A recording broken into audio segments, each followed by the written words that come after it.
안녕하세요. 반갑습니다. 오늘은 화염 빌드와 냉기 빌드에 이어 유저들이 두 번째로 많이 사용하는 전기 빌드에 대해서 소개해 드리려고 합니다. 많은 분들께서 화염 빌드를 하고 계신 걸로 알고 있는데요. 이번 전기 빌드 같은 경우에도 딜이 정말 좋고, 또 제가 무기를 바꿔가면서 전투를 해봤는데 이펙트도 정말 화려하고 딜도 잘 나오는 것을 확인할 수 있었습니다. 정말 재밌기 때문에 여러분들도 한 번쯤 해보시는 걸 추천드립니다. 그럼 바로 스킬 설명해 드리도록 할게요. 자, 먼저 생명과 기력과 용기는 우선순위로 찍어 주시고요. 생명 같은 경우에는 당연히 원소 강화가 되어 있어야겠죠. 회전 가르기까지 찍어 주시고요. 전류 역장도 해금이 되어 있으셔야 합니다. 다음으로 기력에서는 무기, 전진 배기, 회전 가르기 모두 찍어 주시고요. 오른쪽에 찌르기, 회전 배기까지 찍어 주시면 됩니다.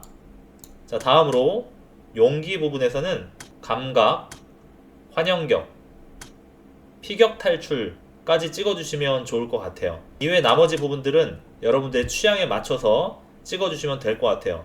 전기 빌드 같은 경우에는 주먹으로 싸우기도 하고 쌍수로 싸우기도 하고 양손검, 창, 한손검 모두 사용할 수 있는데요. 만약에 주먹으로 전투를 하신다라고 하신다면 이 위에 있는 타격 부분을 다 찍어주시면 될 것 같아요.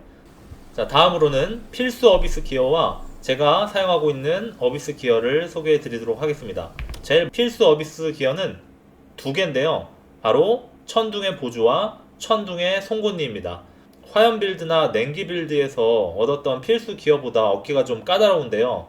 여러분들도 인내심을 가지고 한번 얻어보시길 바랍니다. 먼저 천둥의 보주 한번 볼까요? 천둥의 보주 같은 경우에는 번개가 내리치게 하여 천둥의 보주가 주변 적에게 전기 피해를 입힌다. 화염 빌드나 냉기 빌드처럼 가장 시각적으로 멋있는 스킬이라고 보시면 될 것 같아요. 다음으로 천둥의 송곳니인데요. 이걸 얻기가 정말 힘드실 거예요. 벼락이 뻗어나가 적을 연달아 꿰뚫는 전기 피해를 입힌다. 화염 빌드나 냉기 빌드에 비해 필수 어비스 기어가 두 개밖에 되지 않지만 이 마지막 천둥의 송곳니를 얻기 위해서는 많은 퀘스트를 하셔야 되기 때문에 차근차근 얻어주셔도 될 것 같아요. 제가 필수라고는 했지만 이게 없다고 해서 벼락 속성을 사용하지 못하는 건 아니니까 차근차근 구해보시길 바랍니다. 자, 그 다음으로는 제가 사용하고 있는 어비스 기어를 설명해 드리도록 할게요.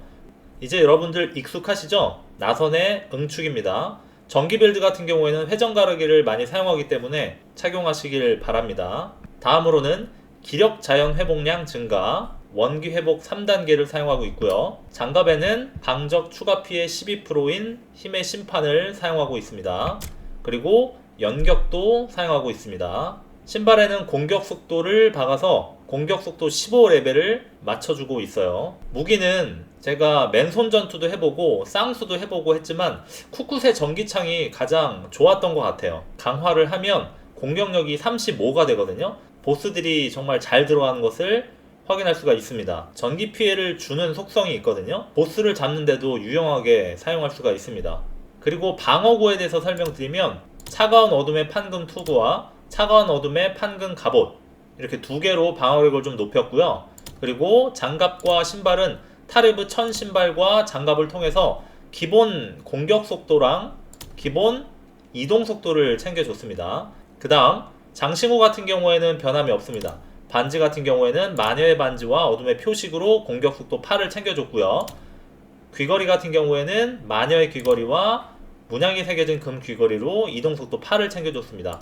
역시 목걸이 같은 경우에는 백사자 목걸이로 치명타 확률 4를 챙겨줬습니다. 제가 볼 땐 이 조합이 가장 이상적인 조합이 아닐까라는 생각이 드네요. 쿠쿠세 전기창 같은 경우에는 이렇게 전기 이펙트가 있고요. 10회까지 이 전기 속성이 충전이 돼서 공격할 때마다 번기 이펙트가 나와서 참 멋있게 공격할 수 있는 것 같습니다. R1 기본 공격입니다. 그 다음 R2 공격입니다.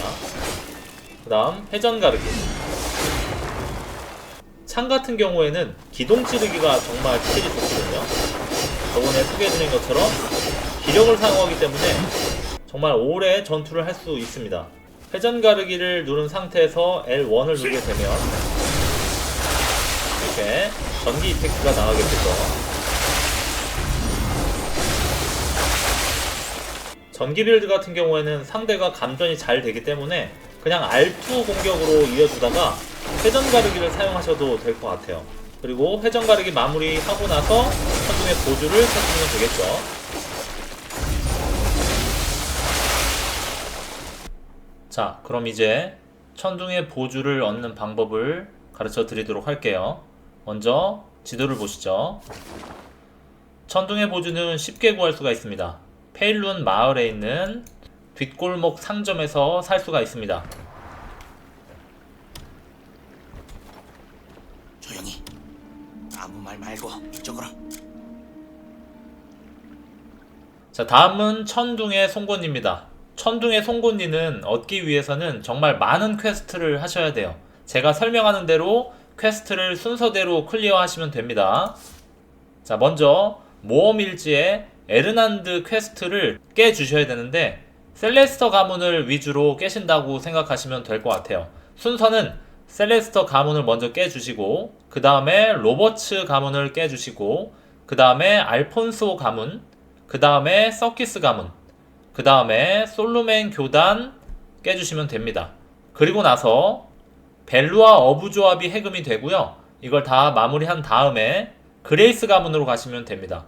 그레이스 가문을 깨주시면 거지 연합이 해금되기 때문에 거지 연합을 마무리 지어 주시고요. 그 다음에 카론소 트롤 연합까지 깨주시면 이제 최종적으로 솔루멘 교단의 무너진 예배당이 해금이 됩니다.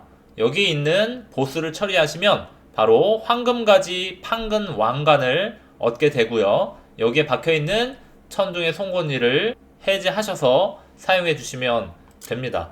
이 퀘스트가 깔끔하지 않은 이유가 뭐냐면 바로바로 연달아서 그 퀘스트를 받을 수 있는 게 아니라 그 가문 입구까지 가야 퀘스트를 받을 수 있는 경우도 있거든요. 그래서 제가 말씀드린 순서대로 퀘스트를 진행하시다가 그 다음 퀘스트를 받을 수 없을 때 그 가문 근처까지 가셔서 퀘스트를 받으시면 될 것 같아요. 자, 오늘은 멋진 이펙트와 딜을 겸비한 번개 길드를 소개해 드렸습니다. 이제 재점령과 보스 재대결 업데이트가 얼마 남지 않았을 텐데요. 지금까지 소개해드린 여러가지 빌드의 어비스 기어를 구해 놓으셔서 본인에게 맞는 빌드를 바탕으로 플레이 하신다면 조금 더 재밌게 이 게임을 즐길 수 있지 않을까 생각이 듭니다. 그러면 오늘 영상은 여기서 마무리하도록 하고요. 다음에 또 찾아뵙도록 하겠습니다. 영상 시청해주셔서 정말 감사합니다.